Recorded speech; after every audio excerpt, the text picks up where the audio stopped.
Hello दोस्तों, आज के इस वीडियो में आप लोगों का स्वागत है। तो आज की इस वीडियो में आप लोगों को लाइव रिकॉन के थ्रू कैसे बग फाइंड होता है, सिर्फ रिकॉन के थ्रू वो आप लोगों को लाइव दिखाऊंगा। ठीक है, ये वीडियो सिर्फ एजुकेशनल पर्पस के लिए होगा और जो सारी चीज़ें परफॉर्म हो रही हूँ अपने ही लैब एनवायरनमेंट में, अपने ही कंट्रोल एनवायरनमेंट में, इवन दो जो चीज़ों पर परफॉर्म करने वाले हैं जो वेबसाइट है, इसको भी हम किसी तरीके का हार्म नहीं करेंगे। एक रिकॉन जो मेथड होता है वो आप लोगों को दिखाऊंगा, वो आप लोगों को सिखाऊंगा। ठीक है।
यहाँ पे देखो सोशल मीडिया हैंडल के जो इनके लिंक दे रखे हैं, इन्हें मैं एक नए टैब में ओपन करता हूँ। अगर इनमें से कोई सा भी ब्रोकन होगा या फिर नाम मतलब ब्रोकन मतलब होगा, तो उस तरीके से हम सोशल मीडिया जो इनका है वो टेक ओवर कर सकते हैं। जैसे कि ओला इलेक्ट्रिक है, ये अकाउंट है, इन्होंने मैनेज नहीं कर रखा हो या डिलीट हो गया हो या मिसकॉन्फ़िगर हो रहा, तो हम यहाँ पे इसी नाम से अकाउंट क्रिएट कर सकते हैं, जो कि जब भी कोई ओला इलेक्ट्रिक की साइट पे जाएगा, वो इंस्टाग्राम पे या फिर कोई सा भी ट्विटर का हो, लिंक्डइन का हो, फेसबुक का, अगर उस पर क्लिक करेगा तो हमारे सोशल मीडिया पे रीडायरेक्ट हो जाएगी, जिसके थ्रू हम फिशिंग कर सकते हैं या उसे मैनिपुलेट कर सकते हैं, क्योंकि वो जेन्युइन कंपनी के थ्रू हमारे पास आ रहा है। इस तरीके से बड़े लेवल पे स्कैम होते हैं, वो भी आप लोगों को बता रहा हूँ। ठीक है।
पे सोर्स तो कुछ नहीं है। ठीक है, इमेज को एक न्यू टैब में ओपन करता हूँ। एक बार यहाँ पे डायरेक्टली ट्रैवर्सल करके देखते हैं होगा कि नहीं होगा। ठीक है, ओला इलेक्ट्रिक CDN है, CDN किसी और चीज़ का इस्तेमाल कर रहे हैं, किसी और सर्विस प्रोवाइडर का, आई थिंक शायद नहीं, या फिर इनका खुद का भी हो सकता है। एक बार क्या करता हूँ मैं, रैंडमली जो हम करते हैं डायरेक्टरी ट्रैवर्सल, आप लोगों को पता होगा ././, जिसने लिनक्स कर रखा हो सब पता होगा .//etc।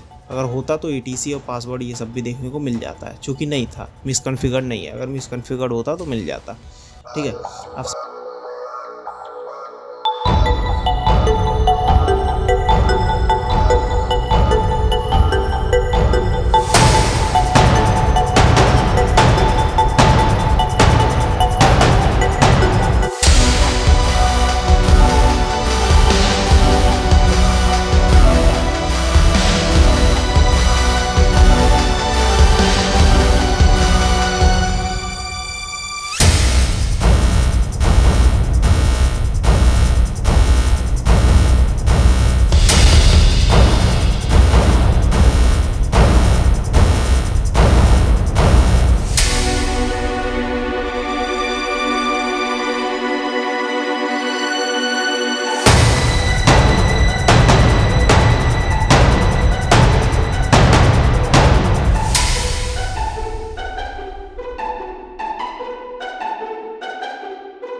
डीएनएस और डीएनएस रेजुलेशन डिग और एनएस लुकअप ने जो हमें दिया था उसका सी नेम ghost.io पे दिखा रहा था ना, आप लोगों को मैं बता रहा था, तो जो कि fastly CDN that means Ola electric once hosted their blog on Ghost, यानी कि ghost.io जो मैंने बताया था उन्होंने कभी ओला ने उसका सर्वर इस्तेमाल करके उस पर कभी होस्ट किया होगा, बट वो अब मिस कन्फिगर्ड है या डीएनएस उसे रिजॉल्व नहीं कर पा रहा है, क्या दिक्कत है, इसलिए वो सारी दिक्कत आ रही है। यहाँ पे कर्ल का और DNSX का जो रिज़ल्ट आया था वो सब भी मैंने यहाँ पे मेंशन कर दिया है, जो कि मैं अपने रिपोर्ट में भी मेंशन कर चुका हूँ। रिपोर्ट तैयार हो चुकी थी, मैंने रिपोर्ट कर दिया था, ये सब मैंने आप लोगों को दिखा दिया है। ठीक है, क्लेम यहाँ पे देखो, the ghost site is not claim confirmed, so fastly serves a default certificate mismatch. This is exactly the kind of situation that can lead to subdomain takeover if the ghost project is not claimed by the Ola Electric, जो कि मैंने आप लोगों को बताया। ठीक है, I hope video आप लोगों को अच्छी लगी हो। वीडियो को लाइक शेयर कमेंट करना मत भूलना। चैनल पे पहली बार आए हो तो सब्सक्राइब कर लेना। और इससे प्रीवियस वीडियो ये समझने में दिक्कत हो रही है, इस लेवल का नहीं है अभी आपका, तो आप प्रीवियस वीडियोस भी चेकआउट कर लो, जिसमें मैंने 1 by 1 टूल भी बताया और उसको कैसे इस्तेमाल में लेते हैं वो भी बताया, जो कि ये वीडियो भी इतनी हार्ड नहीं थी। मैंने बहुत ही मिनिमल रखने की कोशिश की है और ईजी टू अंडरस्टैंड रखने की कोशिश की थी। ठीक है, जो कि मैंने आप लोगों को बता दिया। अब आप लोग लाइक शेयर कमेंट करना, ताकि मैं और इस तरीके का कंटेंट आपके पास ला सकूं। ठीक है, जितना यूट्यूब पर मेरे को अलाउ करता था उतना मैंने आप लोगों को दिखाने की कोशिश की। तो चलो चलते हैं, मिलते हैं नेक्स्ट वीडियो में। आई होप वीडियो आप लोगों को अच्छी लगी हो। वीडियो को लाइक शेयर कर देना प्लीज़, और मिलते हैं नेक्स्ट वीडियो में एक नए टॉपिक के साथ और नए हंट के साथ। Good bye.